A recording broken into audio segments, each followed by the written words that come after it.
Welcome to Lake Merritt, one of the many great jewels of Oakland, California. Lake Merritt is home to a variety of incredible organisms, including my friend, Peter the Pelican. In the coming lessons, we'll figure out why so many organisms choose this unique environment to live in, and why it's very important for us to preserve it. My name is James Robinson, and today, you'll join me in an exploration to delve deeper into what makes Lake Merritt, Lake Merritt. To find out why the lake is such a special habitat for animals and one of the most unique bodies of water in the whole United States. Some people say that Lake Merritt isn't really a lake. We'll see if we can figure out what it really is. The first thing we need to figure out is, where does all this water come from?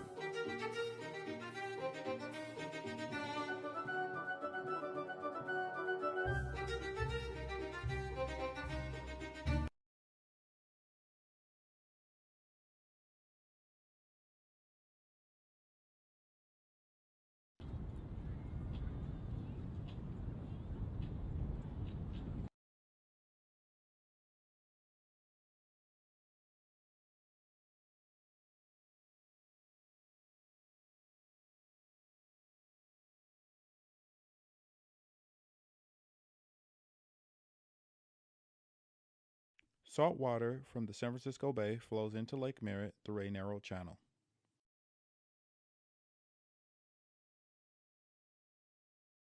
The flood control station can stop the tidal flow of San Francisco Bay salt water from entering Lake Merritt.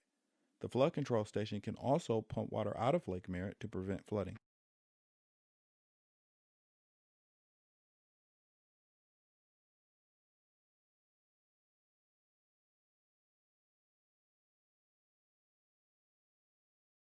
The watershed is a land area that drains into a common body of water, like a river, a creek, or a lake. Think of the watershed boundary as a line that connects all the highest points of a land area. Water flows down from those high points into creeks and storm drains when it rains. As the water flows down to the lowest points, it collects pollution and carries it along with it. This ends up in that common body of water and pollutes the entire ecosystem along the way.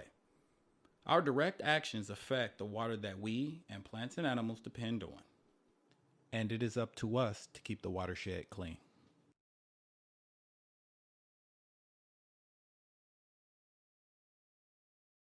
Lake Merritt's watershed is 7 square miles. In other words, all the land in this area drains into Lake Merritt. This extends to Piedmont, Rockridge, and the Oakland Hills. When it rains, water drains into storm drains and creeks. If you walk to the end of your street, this is what a storm drain looks like. When water flows into storm drains, it flows through a lot of pipes underground, into creeks, or directly into Lake Merritt. Lake Merritt also has 2 creeks that flow directly into it, most of which are covered underground, but in a few locations you can see the fresh water flowing. You have Trestle Glen Creek, which is located near Lake Shore.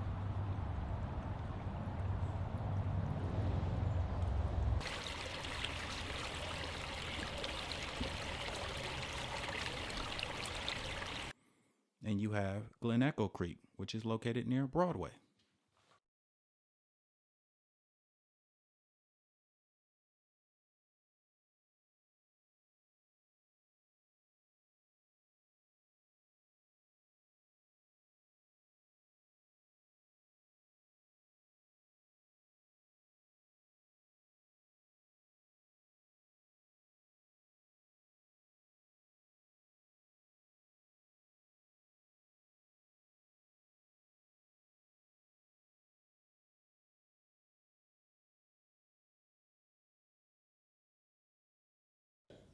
Welcome to our laboratories. I'm James Robinson. Some know me as Dr. J. This is my good friend, Ephraim. And today we'll be doing a lot of experiments to learn more about Lake Merritt's ecosystem. Yo, Ephraim, where do you think we should start? I probably think we should start by, changing our clothes. Whoa, nice dress, Ephraim, thanks. No problem. Give me some. I feel smarter already. Let's do some ridiculous science problems because we can. All right. Sure, why not? 42%, if my calculations are correct.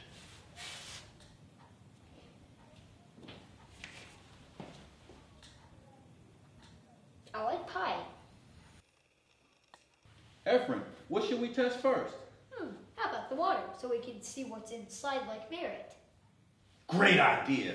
But what will we use to test it? Can I borrow your powers real quick? Oh, I haven't thought about that. Sure, why not? Thank you. Whoa! We got our good old buddy here, a hydrometer. Ooh. Hydro meaning water, and meter meaning to measure. So what we'll be doing is we'll use this to test the salinity of the water to figure out if it's salt, fresh, or a mixture of both. Brackish water. Yes, that's my face, exactly.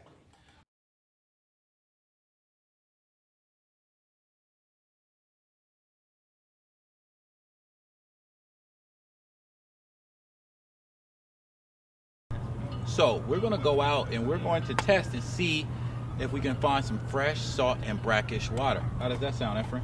Wow, sounds pretty great. But how are we gonna get around the lake? That's a good question. Can I borrow your powers really quick? Sure, why not?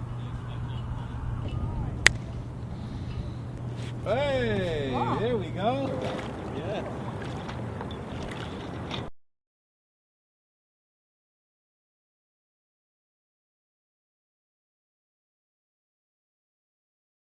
The first location is 50 yards away from the channel where water from the San Francisco Bay enters Lake Merritt.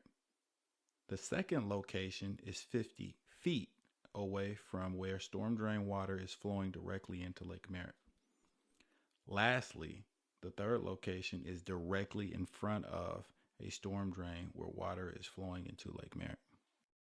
Since we're right over here by the bridge, it seems like a great idea to test the water here to see how much salt is in the water here. Good idea. But first, let's make a hypothesis. Do you think it's going to be fresh, salt, or brackish water?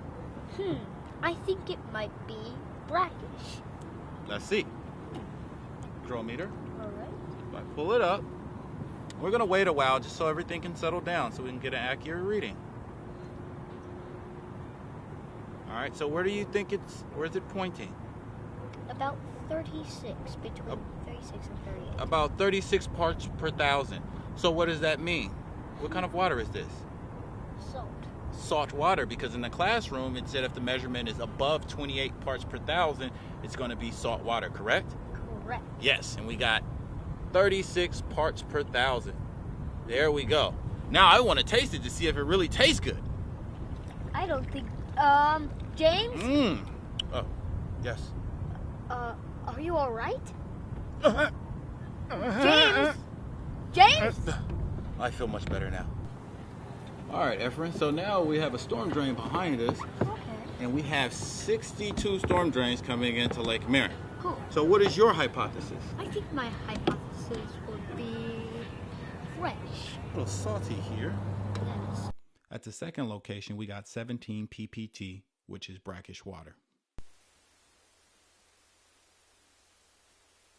As you can see here, Efren, this is a storm drain coming into Lake Merritt. All right. We can see a little hole in the pipe, and we can see the water running in and out into Lake Merritt.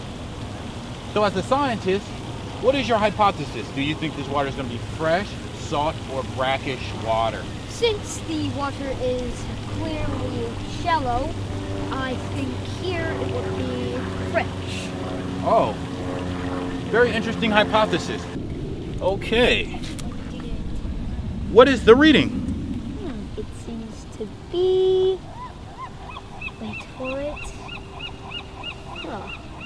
And if it isn't moving, that must mean it's at 0 ppt. Yes. So if it's 0 parts per thousand, what would this water be? Fresh. Excellent conclusion.